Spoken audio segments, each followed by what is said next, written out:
Let's take a look at how images could be used under fair use to help demonstrate how news is reported and presented in the world today. First of all, the images must be transformative. In other words, used differently than they were originally. In this case, this image is being used to illustrate how reporters work in a discussion of fair use, which is different than their original use, which was as a photographer's photo blog of what he had done that day.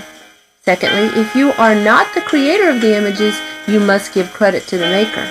This image was taken by Aramil Liadon and made available on Flickr, a site that is part of Creative Commons, which set up an open-use infrastructure and licensing system.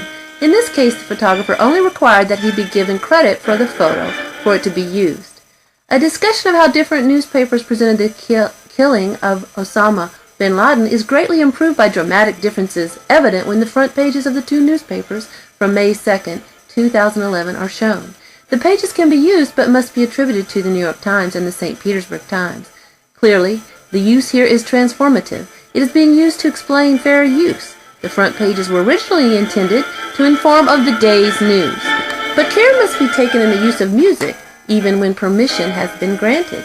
The two songs on this presentation were included as free samples in the Windows Movie Making program, so permission is not an issue. But their educational use in this context of this video are doubtful. They served a more emotional function here, something journalism students seeking to analyze something like the killing of bin Laden in a more unbiased fashion should avoid. Students cannot rely on fair use when their goal is simply to establish a mood or convey an emotional tone.